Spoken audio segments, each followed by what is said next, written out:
শেষ পর্যন্ত ৫০ লাখ টাকা দেনমোহরে কেয়া পায়েলকে বিয়ে করলেন আরিফিন শুভ। তাহলে কি পায়েলের জন্যই আরিফিন শুভর ডিভোর্স হয়েছিল? আর সবচেয়ে বড় প্রশ্ন, কেয়া পায়েলের সাথে সম্প্রতি মালদ্বীপে যে ছেলেটি ভাইরাল হয়েছিল সেই ছেলেটি কি তবে আরিফিন শুভই ছিল? চলুন ভিউয়ার্স, ঘটনার বিস্তারিত জেনে আসি। দীর্ঘদিন ধরেই কেয়া পায়েলের প্রেমের গুঞ্জন সামাজিক যোগাযোগ মাধ্যম জুড়ে বেশ ভাইরাল। অনেকেরই মনে কৌতূহল ছিল মালদ্বীপের বয়ফ্রেন্ডরা আসলে কে। অবশেষে সেই পুরুষটিকে প্রকাশ্যে আনলেন কেয়া পায়েল নিজেই। আজ সে তার নিজের ফেসবুক পেজে আরিফিন শুভর সঙ্গে জড়িয়ে ধরার একটি ছবি প্রকাশ করে ক্যাপশনে লিখেছেন, হ্যাপিলি ম্যারিড উইথ আরিফিন শুভ। আর এই ছবি প্রকাশ পাওয়ার পরপরই নেটিজনরাও রীতিমতো অবাক হয়ে গিয়েছে। অনেকেই মনে করছেন আরিফিন শুভর দীর্ঘ ২০ বছরের সংসার ভেঙে দেওয়ার আসল কারণ ছিল এই কেয়া পায়েল।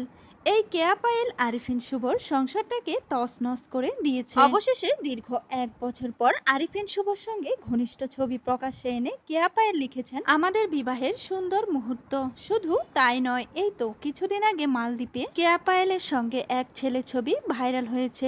অনেকেই তো মনে করছে সেই ছেলে আর কেউ নয়, বরং আরিফিন শুভ নিজেই। ঘনিষ্ঠ সূত্র থেকে জানা যায় আরিফিন শুভর সঙ্গে কেয়া পায়েলের বিয়েও ঠিক হয়েছে, তবে বাস্তবে নয়, সিনেমাতে।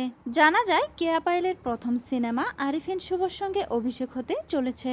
সেই সিনেমায় বিয়ের গুরুত্বপূর্ণ মুহূর্তে এই ছবিটি ধারণ করা হয়েছিল। তো ভিউয়ার্স, এই বিষয়টি নিয়ে আপনাদের কোনো মন্তব্য থাকলে কমেন্টে জানাতে ভুলবেন না।